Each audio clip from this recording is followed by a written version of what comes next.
I hated school.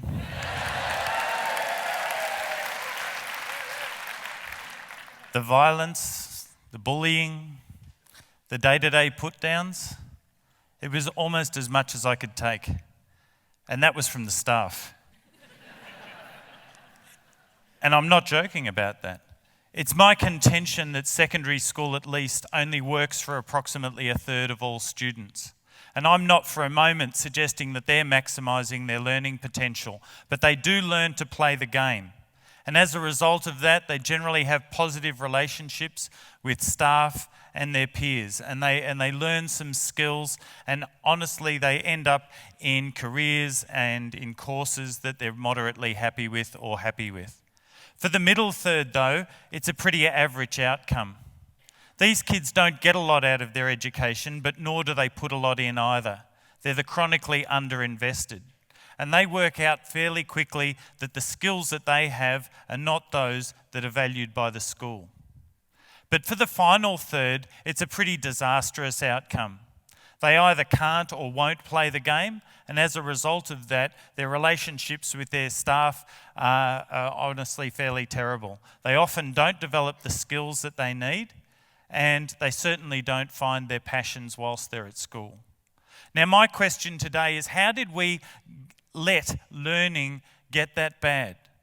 Something that in their formative years was something that was exciting and new, and we turned it into something that was so bad that we now have to measure attendance at school. We can't even get them to come and sit next to their friends and learn together, much less get them to actively involve themselves in a class.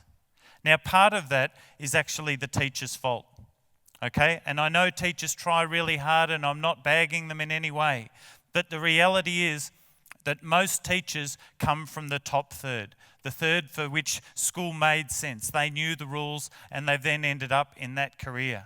And that can be a problem because they don't really understand how the rest of us think and work and our experience of school. For a lot of students, going to school is like getting on a bus. 30 students get on, the teacher assumes their rightful position at the front of the class, they take the roll and they set off. And they set off at a blinding speed. And they can they're driving along, they're making great time, a little history on the right, a little Pythagoras on the left. But I'm sorry, we can't stop because we've got a schedule to keep to. Now, the problem is some kids are so smart that they could jump out of the moving bus, circle it several times and jump back on. For others, they've missed some sort of interconnecting stop several stops ago. And yet, the education system marches on. Now, my question to you is, what if we were to enable students to design and control their own education? What if instead of doing education to students, we actually allowed them to use the staff and the school and the wider community to manage and design their own education? Now, at Templestowe College, or TC as it's become known, we're very proud to be a Victorian government public school.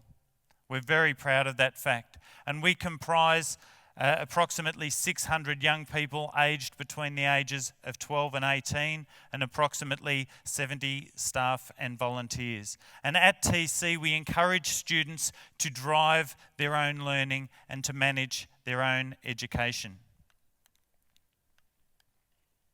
So, what does that actually look like? Well, we have a saying that yes is the default. So the first thing about that is if any staff, student or parent has a suggestion or a request, the answer has to be yes, unless it would take too much time, too much money, or negatively impact on somebody else. And so I had a young boy called Josh, and Josh's passion was physics, but he was in year 7. And he said, I want to sit in the back of a year 12 physics class. And we said, well, let's apply the test. It wasn't going to take us any time. It wasn't going to take us any money. But could it negatively impact on somebody else? So a couple of weeks in, I went and saw Josh and the rest of his class, and I spoke to a few individuals, and I said, look, what's it like having this little fella in your class? And they said, well, it's a bit weird. And I said, why is that? And they said, because he knows more than we do. a few years ago, we actually asked our students, if you could study anything in the world, what would it be? Anything. What do you think their top response was? Didn't hear it? Coding. No, they wanted to design computer games. Now, they were smart enough to know, it was a little bit more, a little bit less than coding, but they were smart enough to know that if they proposed playing computer games, that they wanted to learn that might not fly. But designing them, that might fly. And so have a working with animals elective. And we have our own alpacas, sheep, goats, snakes, lizards, fish, birds, and insects, all of which the students manage. We have a subject called Geek Studies.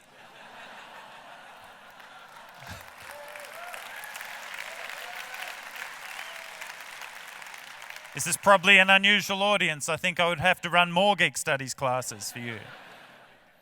This is a young fellow by the name of Xavier. He is perhaps the next evil scientist, but we're trying to encourage him to use his talents for good. He has designed a Tesla coil, which you see him standing there with a big switch which he's ready to throw. It was originally powered by beer bottle capacitors filled with salt water. It'll generate a 2 million volt lightning strike. We have to operate it in a Faraday cage because it was playing havoc with our enrolment numbers. We have our own permaculture garden.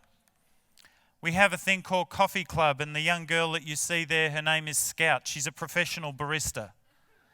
She has done external training and is qualified. She is employed by two of our coffee club managers, Jess and Michaela, and they employ a number of staff during a lunchtime, usually around 7. They're all paid employees. They make a very mean coffee. And they provide cakes. One of them even employs a busker, a student busker, to add to the ambience of the coffee club. Now, I think the remarkable thing about this is that none of them are more than 13 years of age.